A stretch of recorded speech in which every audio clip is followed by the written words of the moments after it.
about their walk with God. I mean, because here's truth tonight.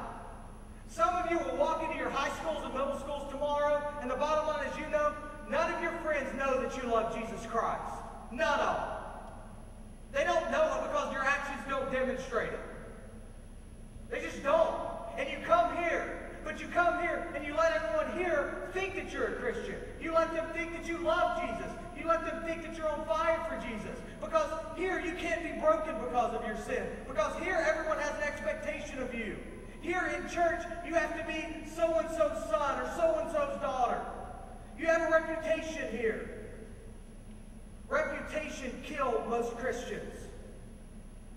And so if you want to have that new rose, if you're tired of feeling like the trampled rose, if you're tired of being burdened by guilt, you've got to allow God to break you in that guilt. You've got to allow that guilt that God has birthed inside you through the conviction of the Holy Spirit to get you to a point of brokenness so that He can turn you into something beautiful. It's kind of like mosaic art. Has anybody seen mosaic art? Does anybody have any clue what that is? Okay, I'm not an artist, but I know what mosaic art is. And essentially what happens are there's these artists that go along the side of the road, or maybe at home, just start breaking glass. Just start destroying glass. Now, I don't know about you, but when I see broken glass on the side of the road, I'm thinking, man, I hope someone picks that up and throws that away. I mean, I would never do it because I've got more important things to do. But anyway, we see broken glass and we think, oh, that's worthless, that's garbage, that's nothing. But these mosaic artists see that broken glass and they're like, you know what? I can make that into something beautiful. I can make that broken glass into a work of art. But here's the thing about mosaic art. They can't make it into art until it's broken. They can't make it into something beautiful until it is broken. God will never be able to turn you into something beautiful until you become broken. Until when He exposes the sin in your life, that you respond appropriately by saying, God, against you and only you have I sinned. Father, restore to me the joy of your salvation, because somewhere along the way, I've lost it, God. I haven't lost you, but I've lost the joy of my salvation. I've lost the joy of following you. I've lost the joy, I've lost the excitement of following you. I've lost the eagerness of encountering you. God, somewhere along the way, I've lost it. And God, I need you to break me so I can get that again. I need you to fix this in me so I can get that again. But brokenness is hard. It's not pretty. It's not pleasant. People aren't going to come up to you and give you a high five and say, woo-hoo, way to sin. Woo-hoo, way to make a mistake. In fact, you're probably scared that people are going to come up to you and say, man, I can't believe that about you. I would have never guessed that about you. I would have never known that about you. And as we think about those things, the fear of rejection causes us to be immune to brokenness. But then, as God offers us a new rose, look with me at verses 13 through 15.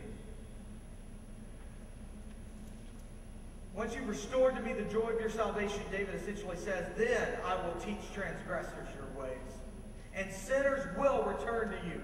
Deliver me from blood guiltiness, O God of my salvation.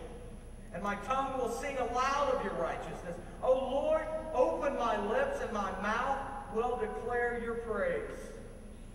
For you will not delight in sacrifice, or I would give it. You will not be pleased with simple offerings. The sacrifices of God are a broken spirit, a broken and contrite heart. Oh God, you will not despise.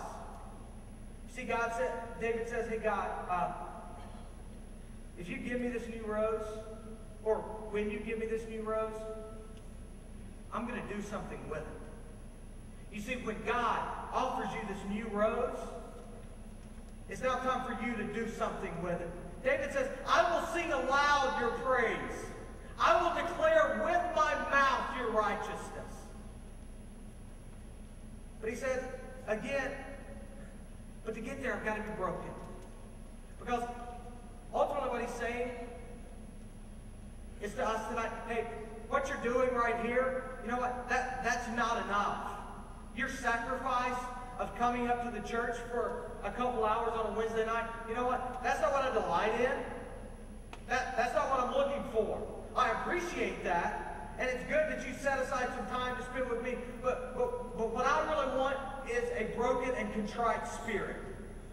I want where you have failed me, I want you to truly be sorry for that.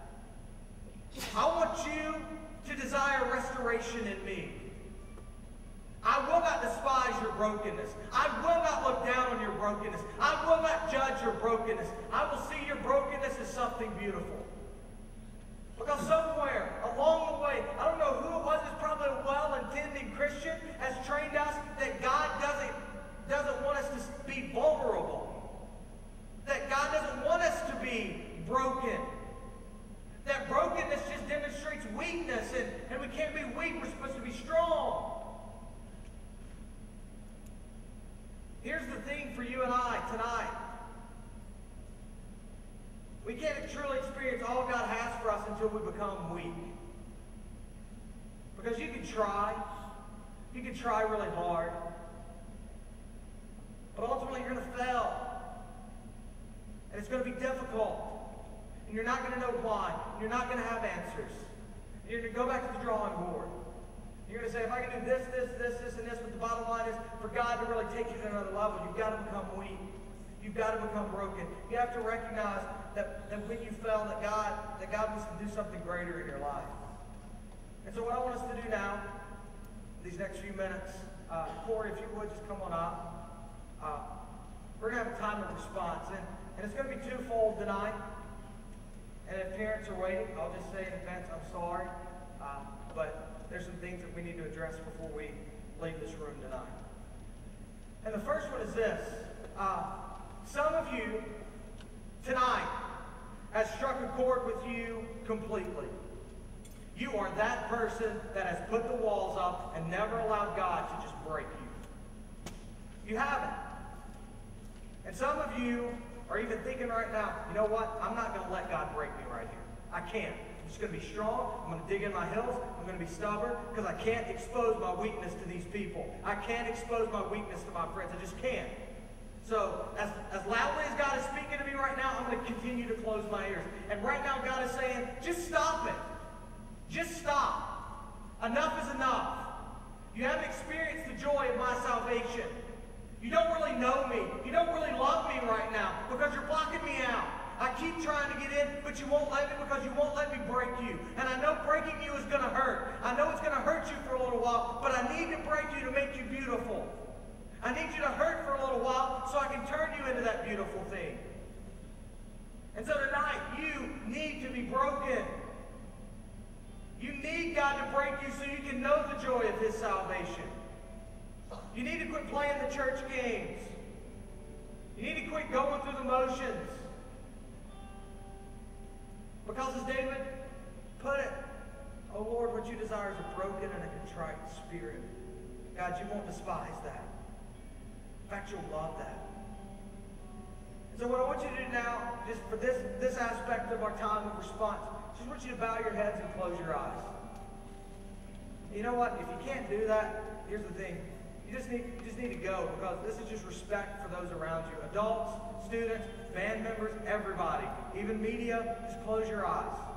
Bow your heads and close your eyes. You don't need to see what's happening. God's the only one that's concerned about this moment. Tonight, I'm just going to tell you right now, if you're that person that has refused brokenness, God has exposed sin in your life time and time again, but you have never allowed Him to break you over it. You've never had that broken and contrite spirit because you convinced yourself that you can navigate through this. You've convinced yourself that, you know what, people around me might think less of me. If that's you, where you are, I'm not going to ask you to raise your hand tonight because brokenness doesn't lead to the raising of a hand. Brokenness means coming to an altar and bowing low before God.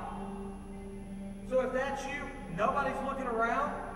You may have to step over some people, that's okay. But if that's you, I just want you to come down to this altar right now.